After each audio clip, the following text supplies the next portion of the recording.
आपण पाहत आहात लोकसमीक्षा न्यूज नेटवर्क आणि या आहेत आजच्या सुपरफास्ट न्यूज।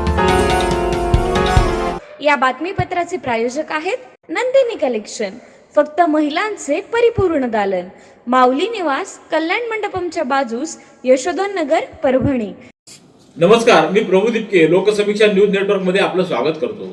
आपण पाहत आहात परभणीचं एकमेव बातमीपत्र Loksamiksha superfast. Red Apple exclusive MIDC परिसर परभणी शहरात झालेल्या जोरदार अवकाळी पावसानं कादराबाद प्लॉट येथील शेजारी असलेल्या घराची भिंत अंगावर कोसळल्यानं शेरखान जबाउल्ला खान याचा जागीच मृत्यू झाल्याची धक्कादायक घटना घडली आहे। 23 एप्रिल मंगळवारी संध्याकाळी अचानक वातावरणात बदल होऊन तुफान वाऱ्यासह जोरदार पावसानं हजेरी लावली।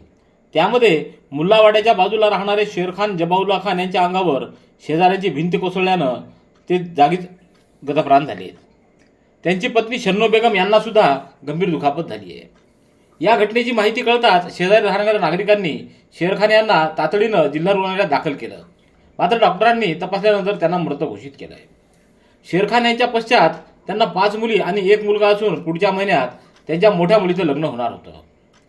या घटनेची माहिती कळताच परभणीच्या तहसील कार्यालयाकडून तलाठी यांना पाचारण करत या घटनेचा पंचनामा करण्यात आला आहे।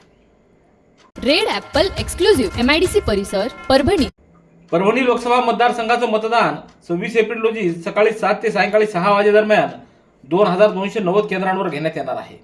या निवडणुकीसाठी जिल्हा प्रशासनाकडून संपूर्ण तयारी करण्यात आली असून चोख पोलीस बंदोबस्त तैनात करण्यात आला असल्याची माहिती जिल्हाधिकारी रघुनाथ गावडे यांनी आज पत्रकार परिषदेत दिली।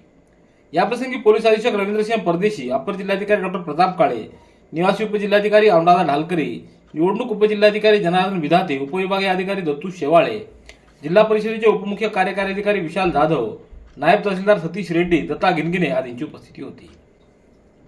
मतदारांच्या ओळखीसाठी देण्यात आलेल्या मतदान कार्डाऐवजी इतर 11 पुराव्याचा सुद्धा वापर करण्याची मुभा आयोगामार्फत देण्यात आलेली आहे।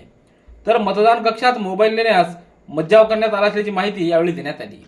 रेड ॲपल एक्सक्लुझिव्ह MIDC परिसर परभणी लोकसभा मतदारसंघातील अनेक भागांमध्ये मतदारांना प्रशासनाकडून दिल्या जाणाऱ्या पोल सीट अद्यापही मिळालेल्या नसून प्रशासनातील काही कर्मचारी आणि अधिकारी यामागे असल्याचा आरोप महाविकास आघाडीचे उमेदवार संजय जाधव यांनी केला आहे। निवडणुका अवघ्या काही तासावर येऊन ठेपल्या आहेत, परंतु अद्यापही ठराविक वर्गापर्यंत या पोल सीट पोहोचलेल्या नाहीत आणि त्यामुळं यामागे कोण धारीतील शुक्राचार्य आहेत याचा शोध घ्यावा अशी मागणी संजय जाधव यांनी जिल्हा प्रशासनाकडे केली आहे। ज्या BLOला पोलचीट वाटायची जबाबदारी दिलेली आहे त्यांनी वाटप कराव्यात किंवा त्याला जर होत नसेल त्यांनी दुसऱ्याला द्याव्या, पण हे न करता पोलचीट द्यायच्या नाही, एखाद्या विशिष्ट व्यक्तीजवळ देऊन मोकळं व्हायचं। मग जी घेणारी व्यक्ती ती आमच्या विरोधातली असेल तर त्यांना दाबून ठेवायचं, कोणाला देणार कोण? म्हणून BLOची जबाबदारी आहे, त्या ठिकाणच्या उपजिल्हाधिकाऱ्याची जबाबदारी आहे, तहसीलदारची जबाबदारी आहे, जिल्हाधिकाऱ्याची जबाबदारी आहे। या सगळ्यांनी नैतिक अधिकारातून काम केलं पाहिजे। त्यांच्या नैतिकतेवर मला संशय घ्यायचा नाही, पण त्यांच्या आदेशाचं पालन खालच्या कर्मचाऱ्याकडून होताना दिसत नाही। विकार अनेक, ठिकाण फक्त एक। डॉक्टर गोविंद कामटे यांचे बालाजी आयुर्वेदिक निसर्गोपचार केंद्र, परभणी। मूळव्याध, गुडघेदुखी, मुतखडा, शुगर, वात, दमा, महिलांचे आजार, लकवा व सर्व जुनाट आजारांवर खात्रीशीर उपचार। वेळ सकाळी 9 ते रात्री 8 पर्यंत। पत्ता आघाव कॉम्प्लेक्स, महात्मा बसवेश्वर चौक, उघडा महादेव मंदिर परिसर, कारेगाव रोड, परभणी। मोबाईल 9921691008। एकाही राजकीय पक्षाला परभणीत स्थानिक उमेदवार मिळाला नाही का असा सवाल करत भाजपाकडून मराठा OBC याचा वाद सुरू केला जात असल्याचा आरोप ज्येष्ठ नेते तथा माजी खासदार गणेशराव दुधगावकर यांनी केला आहे। मराठा समाजासाठी काडीचंही योगदान नसणाऱ्या बंडू जाधव यांना मराठा समाजाची मतं मागण्याचा अधिकारच नाही व त्यांनी समाजाच्या नावावर मतं मागू नये असा हल्लाबोल देखील दुधगावकर यांनी केला आहे। जिंतूर शहरातल्या माऊली मंगल कार्यालयात समीर दुधगावकर यांच्या प्रचारार्थ आज प्रचाराच्या शेवटच्या दिवशी विविध सामाजिक संघटनांच्या उपस्थितीत बैठक संपन्न झाली। पुरोगामी असणाऱ्या परभणी जिल्ह्यात प्रथमच भाजपानं मराठा आणि OBC असा संघर्ष निर्माण केला आहे। गावगाड्यात गुण्यागोविंदानं राहणारे सर्व समाज बांधव या निवडणुकीच्या माध्यमातून एकमेकांच्या विरोधात बोलत आहेत। हे भाजपकडून पेरलेलं विष आहे, परंतु परभणी जिल्हा याला थारा देणार नाही असं देखील दुधगावकर म्हणाले। तर यावेळी समीर दुधगावकर यांनी आपल्याकडे परभणीच्या विकासाचं व्हिजन आहे। सर्व शहरं पुढे जात असताना परभणी व जिल्ह्यातील तालुका ठिकाणी आजही बकाल आहेत। हे बदलायचं असेल तर नेतृत्वात बदल करणं गरजेचं आहे। त्यासाठीच भूमिपुत्र व उच्च शिक्षित म्हणून मला संधी द्यावी असं आवाहन समीर दुधगावकर यांनी यावेळी केलं। रेड ॲपल एक्सक्लुझिव्ह MIDC परिसर परभणी. परभणी लोकसभा मतदारसंघाचे अपक्ष उमेदवार सुभाष जावळे यांच्या प्रचारार्थ आज शनिवार बाजार ते छत्रपती शिवाजी महाराज पुतळा असा भव्य रोड शो काढण्यात आला. मोठ्या संख्येनं युवकांनी या रोड शो मध्ये सहभाग नोंदविला. यावेळी संभाजी सेनेचे प्रदेशाध्यक्ष रामेश्वर शिंदे, नितीन देशमुख, विठ्ठल दळेकर, गजानन जोगदंड, बाबासाहेब बचाटे, रामदास आवचार, हरिभाऊ जाधव, रघुनाथ भोसले, सूर्यकांत मोगल, धोंडीराम देशमुख यांच्यासह सर्व मराठा बहुजन संघटनेचे पदाधिकारी व कार्यकर्ते मोठ्या संख्येनं सहभागी झाले होते. रेड ॲपल एक्सक्लुझिव्ह MIDC परिसर परभणी. लोकसभा सार्वत्रिक निवडणुकीच्या अनुषंगानं स्वीप टीमच्या वतीनं आयोजित मतदान जनजागृतीसाठी गुढी मतदानाची स्पर्धेचं आयोजन करण्यात आलं होतं. या स्पर्धेचा निकाल जाहीर झाला असून विजेत्यांना मान्यवरांच्या हस्ते पारितोषिकं देण्यात येणार आहेत. जिल्हा निवडणूक अधिकारी तथा जिल्हाधिकारी रघुनाथ गावडे, उपजिल्हाधिकारी जनार्दन विधाते, स्वीप नोडल अधिकारी प्राध्यापक गणेश शिंदे यांच्या मार्गदर्शनाखाली ही स्पर्धा संपन्न झाली. आयोजक म्हणून प्राध्यापक भगवान काळे, हनुमंत हंबीर, रामप्रसाद आवचार यांनी काम पाहिलं. जिल्हाभरात अनेक ठिकाणाहून पारंपरिक गुढीसोबत मतदानाची गुढी सजावट करून अनेक महिला सहभागी झाल्या होत्या. या स्पर्धेत प्रथम शारदा सामाले, द्वितीय महानंदा शिंदे तर तृतीय संध्या औंडेकर व अश्विनी सामाले यांना विभागून पारितोषिक देण्यात येणार आहे. रेड ॲपल एक्सक्लुझिव्ह MIDC परिसर परभणी.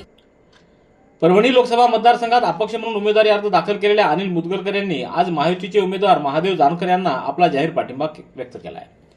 केंद्रीय अर्थ राज्यमंत्री भागवत कराड यांनी मुदगलकर कुटुंबियाशी संपर्क साधला व महायुतीच्या उमेदवाराला पाठिंबा जाहीर करावा अशी विनंती केली. त्यापाठोपाठ ज्येष्ठ नेते विजयराव वरपुडकर, प्रमोद वाकोडकर यांनी मुदगलकर यांची भेट घेतली व त्यांच्याशी चर्चा केली. उपमुख्यमंत्री देवेंद्र फडणवीस व प्रदेशाध्यक्ष चंद्रशेखर बावनकुळे यांच्याबरोबर त्यांचं बोलणं करून दिलं आणि त्यानंतर मुदगलकर यांनी महायुतीला आपला पाठिंबा जाहीर केला आहे. मुदगलकर हे भारतीय जनता पक्षाचे माजी जिल्हाध्यक्ष आणि माजी नगरसेवक देखील आहेत. रेड ॲपल एक्सक्लुझिव्ह MIDC परिसर परभणी. परभणी लोकसभा मतदारसंघाचे महायुतीचे उमेदवार महादेव जानकर यांना ऑल इंडिया मुस्लिम महासंघानं बिनशर्त पाठिंबा दिला आहे. तसेच धर्मनिरपेक्ष विचारांवर प्रेम करणाऱ्या महादेव जानकर यांना जास्तीत जास्त मताधिक्याने विजयी करा असं आवाहन त्यांनी पत्रामध्ये मुस्लिम बांधवांना केले. यंदाच्या लोकसभा निवडणुकीत राष्ट्रीय समाज पक्षाचे उमेदवार महादेव जानकर यांना ऑल इंडिया मुस्लिम महासंघाचा सक्रिय पाठिंबा आहे. त्यामुळे संघटनेच्या परभणी जिल्ह्यातील पदाधिकारी व कार्यकर्ते यांनी जानकर यांच्या विजयासाठी समाजात जनजागृती करून मताधिक्य मिळवून देण्यासाठी प्रयत्न करावेत असं आवाहन करण्यात आले. यावेळी उमेदवार Mahadev Jankar, all India Muslim महासंघाचे राष्ट्रीय अध्यक्ष शेख एजाज बाबर, रासपचे आमदार डॉक्टर रत्नाकर गुट्टे, राजेश विटेकर यांच्यासह ऑल इंडिया मुस्लिम महासंघाचे व महायुतीचे पदाधिकारी उपस्थित होते. रेड ॲपल एक्सक्लुझिव्ह MIDC परिसर परभणी. परभणी तालुक्यातल्या एकरुका इथं विशेष बाब म्हणून ताबडतोब मतदान केंद्र मंजूर करावं आणि मतदारांची प्रशासनाकडून येण्या जाण्याची व्यवस्था करावी अशी मागणी संतोष देशमुख यांनी जिल्हाधिकाऱ्यांकडे निवेदनाद्वारे केली आहे. एकरुका या गावाला मतदान केंद्र नसल्यामुळे गावापासून 8 किलोमीटर अंतर असलेल्या पेडगाव इथं मतदानासाठी मतदारांना यावं लागतं. त्यामुळे इथं येण्या जाण्याची व्यवस्था करावी अशी मागणी देखील त्यांनी केली आहे. रेड ॲपल एक्सक्लुझिव्ह MIDC परिसर परभणी. परभणीच्या RP hospital and research institute व Parbhani medical college Pathri road इथं जागर आरोग्याचा या महाअभियानांतर्गत मोफत सर्वरोग निदान तपासणी, उपचार व मार्गदर्शन शिबिर तज्ज्ञ डॉक्टरांच्या मार्गदर्शनाखाली आयोजित करण्यात आले. या महाआरोग्य शिबिराचा सर्व गरजू महिला, पुरुष, लहान मुलं यांनी लाभ घ्यावा असं आवाहन RP हॉस्पिटलचे अधिष्ठाता डॉक्टर प्रमोद शिंदे यांनी केले. जागर आरोग्याच्या अभियानांतर्गत मोफत सर्वरोग निदान तपासणी, उपचार व मार्गदर्शन शिबिरात महात्मा ज्योतिबा फुले जन आरोग्य योजना, मुख्यमंत्री निधी अंतर्गत मोफत उपचार व शस्त्रक्रिया केल्या जाणार आहेत. या शिबिराची सुरुवात 25 एप्रिल रोजी डॉक्टर अब्दुल सलाम तांबोळी व डॉक्टर सुयश शिंदे यांच्या उपस्थितीत हृदयरोग, मधुमेह, थायरॉइड, किडनीचे आजार, पित्ताशय, लिव्हर इत्यादी आजारांवरील रोग निदान व उपचार शिबिर होणार आहे. रेड ॲपल एक्सक्लुझिव्ह MIDC परिसर परभणी. याबरोबरचे बातमीपत्र संपलं. पुन्हा भेटूया उद्याच्या सुपरफास्ट बातमीपत्रात. पाहत रहा लोकसमीक्षा. तुम्हाला हे बातमीपत्र कसं वाटलं याबद्दल आपली प्रतिक्रिया नोंदवा. दररोजचे अपडेट्स मिळवण्यासाठी लोकसमीक्षा चॅनलला सबस्क्राईब करा. धन्यवाद.